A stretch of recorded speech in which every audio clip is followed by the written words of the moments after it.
Michael Beckley.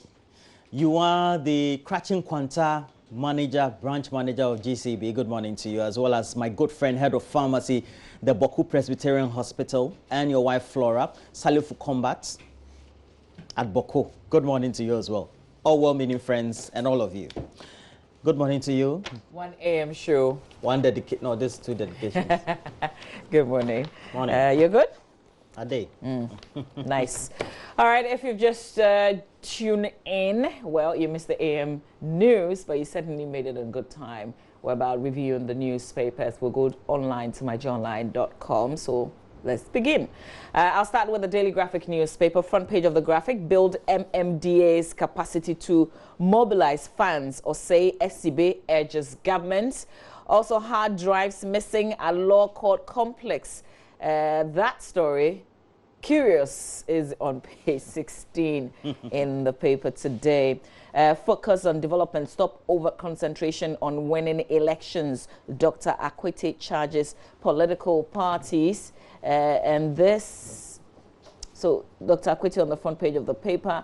There's also the managing director, Stanbic Bank, Al Hassan and Danny, and managing director of the Graphic Communications Group, after their breakfast meeting yesterday. That picture is on the front page of the Daily Graphic newspaper. In the center spread, excel in exams to shame naysayers. President urges students, and he was talking to the student who would first finish a full free SHS set. And the president essentially was urging them on and saying that there are people who want to see them fail. To say "we told you so," but he was You mean those who are in the final year? Yes, those who will be writing the first exam. What will they be writing? That'll be next year. Yeah, is it next year? Okay, well, a bit of the story in the center spread. President Akufo-Addo has urged pioneer students of the Free Senior High School program to work hard to achieve good results in the West African Senior School Certificate Examination. He said if the student excelled in their examination, they will put the naysayers of the program to shame. The president said that it was the wish of those who opposed the program that the first batch of students failed their examination, for the critics to castigate the government, and therefore ask the beneficiaries of the program to use the opportunity offered them to perform well in their WASI. And if you're listening to the audio, the students kind of like were encouraged by those words, and they kind of like made a lot of noise cheering the president on. Emergency response structures weak, according to Ajimai Prempe, the Director General of the National Disaster Management Organization. He decried the weak nature of national emergency response institutions in the West African sub-region. Also, it was a sight to behold when Ghana's oldest living medical practitioner, Dr. Emmanuel Evans Amfom, celebrated his 100th birthday at his home in Accra. That story is in the center spread of the Daily Graphic newspaper. Government officials, family members, and friends joined the celebrated surgeon, academic, and statesman to mark the momentous centenary event. The vice president was there, the first lady. The governor of the Bank of Ghana was also there, the chancellor of the University of Ghana, old students of Achimota School, led by the president of the Old Achimotans Association, Professor Ernest Aite. Well, lots of very high-profile persons attended this 100th birthday celebration. On the back page of the paper, government targets 100th electricity coverage by 2025. Law students protests. Members of the National Association of Law Students yesterday covered kilometers across major streets in the Crown Foot in a mass protest against the supposed narrow path to legal training in Ghana. The police eventually arrested about 5 of the demonstrators during the otherwise peaceful exercise, which nearly degenerated into chaos when the police used force to control the demonstrators and prevented them from entering the road leading to the Jubilee House. Well, this morning we have a conversation on this. So if you'd see, they had to kind of take cover at the Canadian High Commission And in international law, this is like a no, no, no, no. Get what I mean? But the students later released a statement thanking the Canadian High Commission for the warm reception that they gave them. We will share full details of the students' side in terms of what happened really. This was supposed to be peaceful, but students ended up being injured. I saw yesterday people who had been hit by bullets, rubber bullets, and Tasers. had been caned as well. You know, I know somebody personally who was lashed. So you'd see. So what did they use? Keteku or ketekpan? Or which one? Or just neem tree? No, I mean this is which one is neem tree? Or a horse whip? Which one did they use? I didn't ask exactly, but the president of the of the Ghana cane, School of Law, SRC, would join us. He would describe exactly, because he was also one of those arrested. One person lost one shoe. I mean, he couldn't find one shoe, and I saw all one this shoe, yesterday. One shoe. Yeah. So what happened? The Deputy Chief of Staff, Abu Jinapo, is also at the center of this because he actually met. On his way to the Jubilee House, he met the protesting students and the police, and actually said they should allow them to go to the Jubilee House because that's why he was going to receive the petition that they were going to present to them. So what happened really with the police? The police has also issued a statement, which, by the way, the students say contains a lot of lies. We will put the two side by side here on the show this morning when we discuss the matter. But let's do the Finder newspaper. Front page of the Finder. Brutes police crash an armed protesting law student. Rubber bullets, water cannons unleashed. And if you're following this matter on Twitter and Facebook, Twitter in particular, you'd see that people in their offices also took shots. I mean, one of the videos that I saw, which we will play back to you when we're discussing the issue, is people even commenting and saying, but the people are retreating. Why are you still using this amount of force on them? And I have to say that many people, even though they were not part of the protest, are interested in this protest because people want to have some sort of law education, whether they want to go to the level of getting the professional law certificate itself. And being called to the bar is another thing altogether. But people really, in all classes as they find themselves in society, are interested. And so it seemed to have ignited the conversation about whether there is an intent to prevent people who are interested in getting law education to the highest level. Absolutely. And also with the kind of force that we saw, with kind of equipment that the police decided to use in this operation. I mean, it looks like it was a whole operation. People are beginning to bring the conversation of the Let My Vote Count Alliance, you know, when they were protesting. And where the blame was for the register, the kind of force that we saw, the kind of actions that took place. And this is just, it's sort of like a reminder we've been here before and we're here again. This time for what? Yeah. You know? Yeah, we were there yesterday, actually. Quite sad. Okay. Let me just do the daily guide and a couple, and then after that we'll go back to Mamavi to conclude. We have the daily guide, has on the front page Professor Jampo trapped in BBC sex video, has an inserted picture of Professor Jampo, a political science lecturer, and also the dean of, or even the dean of the Center for European Studies, we're told, on the campus of the University of Ghana.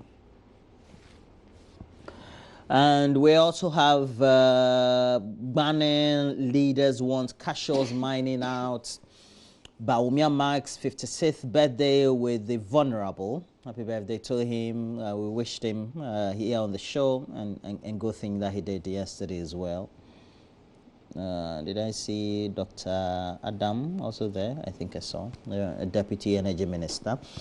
Computer hard drives in Opuni trial missing. It was on the front page of the graphic, but this one also almost like well clarified kind of. Just wanted us to know that among the details or the data of others was the one also involved the Opuni trial. Actually, this hard drive contains trials of other people. I don't know. Agongo. Okay, and the others too. Yeah. Yeah. The other courts affected by the thefts, and this is from the Daily Graphic, that deal with related disputes. The affected courts are located on the first floor of the law court complex. It houses 44 high courts, offices a bank, eateries and other services. It is the biggest court complex in the country. The theft was reported to have happened during the just ended legal vacation, so between August 1 and October 4. Sources also revealed that some workers of the judicial service had been questioned by the state security agencies in relation to the incident. Effort to get an official confirmation from the judicial service, however, proved futile, as officials deny knowledge or promise to get back with information. A source said to the paper, the Chief Justice yesterday had a meeting with the manager of the law court, and I can't confirm the incident, but what I know is that the CJ is currently meeting the manager of the court complex. I can't also confirm if the said meeting is in relation to the incident you're talking about. So they are not owning up, are they? So this is just a rumor. Yeah. But I guess every incident should be a learning point for each state agency to know how to protect data, because even if a hard drive is missing, it should be able to be retrieved. So what, they don't have cameras around? How? No, I mean the data in the hard drive. It should have been, because I'm thinking that you should have some cloud service agreement with. Not that it can be breached somewhere, but you should have some. I'm just looking at if this really is true, because they are not confirming. As it was reported widely. It's not confirming. I'm just thinking. Somebody, was it a worker or somebody just walked in there and took the hard drive? No, that just can't happen. How secure is the place? Will be pre-planned, I'm sure. Well. Well, moving on, we have also center spread.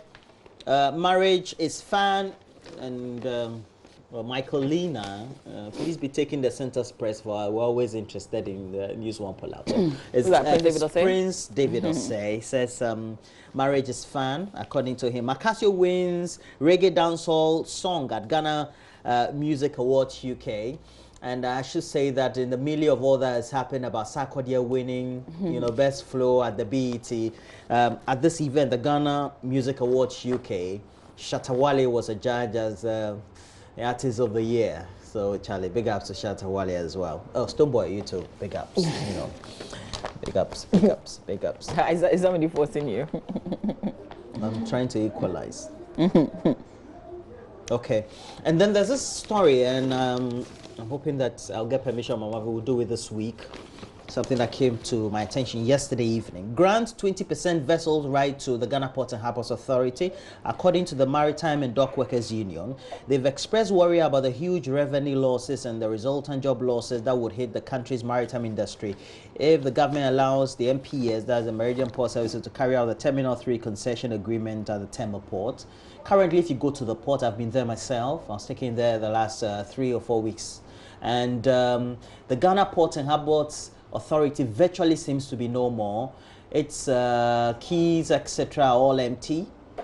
Just tells you about how the MPS agreement has affected the Ports Authority in such a way. But it also means there'll be more job losses, because definitely on any P&L or statement, if you can't balance your books, you have overheads, you have to do rationalization. And there are fears in the, because the MPS is almost like a one-stop shop thing, and it doesn't, there's no room for the local players like the freight forwarders and those who have other terminals outside the MPS area or the harbor, let's say, to also get a chunk of the work as well. So they have spent money, whether they got those credit from the banks, etc., and they have built these terminals, and over time you have to pay back. They've tied those amortization strings to them, and now those terminals are empty. The freight forwarding for local businesses is almost also virtually, because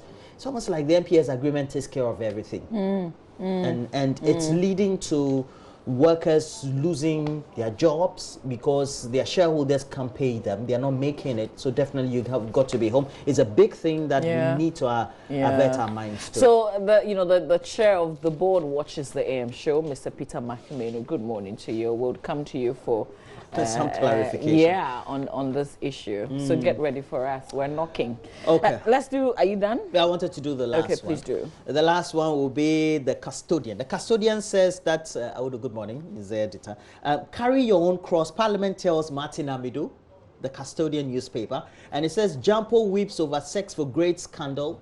Cease fire on sexuality education. We have here, we've never talked about it, but you brought it up, so we're reading it. Clerics to Ghanaians. Okay, it's fine, it's okay. Yeah, okay.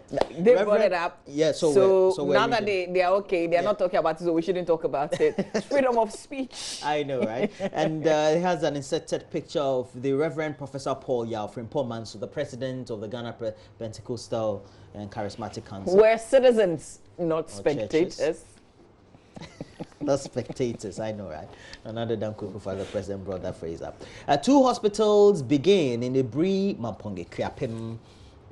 Okay, and then we have the dispatch analysis of 200 constitutional battle for Kole Clotte with Zaneto Rollins. Will Zaneto Rollins beat Deborah too? We're talking, and Prince Deborah is a candidate of the MPP. And other stories they have on the front page. Mama V. Let's do the Ghanaian Times, and the last paper will be the Daily Statesman. So the Ghanaian Times, demo against restricted legal education regime. Police, law students clash. You know, unbelievable that law students, they study the law, essentially. They went unarmed, and police will meet them with this kind of force. 2 injured, 13 arrested. And interestingly, well, as at about 10 p.m. yesterday, my checks revealed they actually didn't charge them. No, they didn't charge them. So they just carried them. They just took them, you know. Maybe somebody intervened at the back end. Yeah. You know, like a software item. Okay, but if you know if you did the right thing, then what are you charging me? You've arrested me. What's that's my the charge? point. What's so my charge? Ultimately, that leads to concerns about whether the the abuse or not. So who was controlling the police yesterday? We'll try and find some answers. But let's stick to what's on the front page of the Ghanaian Times. Pass Wasi to shame critics. President urges first batch of free senior high school students. Just thinking about this words of encouragement, is this, like if you want to encourage somebody to pass an exam, this is like what they're worrying about, what everybody else is saying. I thought what everybody else is saying in terms of what the politicians are saying against the policy, is it for students or it was towards, well, what do I know? Yeah. Professor Jampo fingered in sex for great tape, but threatens to sue the BBC. We will deal with that matter, but we will take it away from the campus of the University of Ghana, even though we will touch on that a bit. We'll talk about sexual harassment, the issue of sexual harassment. Let's do the back page real quick. Kasena Nankana Cooperative Union holds advocacy program. 2 sanitation application startups get $50,000 as seed funding. The Daily Statesman, maritime dock workers restate opposition to MPS port deal. Roland dealt with that matter in one of the papers, I think the Daily Dispatch. The impossible is now possible under Kufuado, say Bonochis. I thought they don't do politics. But the banner headline here, NPP condemns police handling of lost students, protests, but police say protesters blocked road for 2 hours. The students are rejecting this position. Let's do myjoyonline.com just before we cross over and bring you sports. Police accounts of demonstration. Hey, okay, where am I? Time to resolve Ghana's election expenditure overruns, according to Dr. Akwete, the executive director of IDEC. He spoke at the Graphic Stambik breakfast meeting yesterday. Nigeria University suspends sex for grades pastor. Police accounts of demonstration lies, according to the law students who protested yesterday. Sex for grades, we are highly embarrassed. That's the Nigerian, one of the institutions at the center of this investigation. That's their response. We haven't heard from the University of Ghana, Legon, in terms of the university's position. There's an audio. Eyewitnesses recount brutal shooting incident at Nema. Yes, but she heads the sexual harassment committee. Well, she said that they'll follow what the policy states, the processes involved, and if they find anybody guilty. It's also been the same position espoused by the UG chapter of UTAG.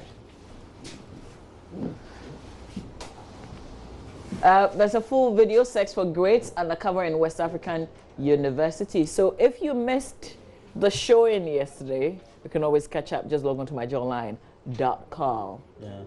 Gimpa lecturer writes, Sex for Grades, the student is never at fault. Springfield Oil set to begin historic drilling on West Cape 3 Points block. Springfield. Law student demo Gabi Ablakwa condemn police's shameless, senseless use of force. There are many other stories on our page, myjournline.com. President's Authority on Law Education Limited, according to the Deputy Chief of Staff, who joined us, by the way, when we discuss this matter here on the AM show. All right. Stay with us. In a bit, we'll bring you sports here on the AM show.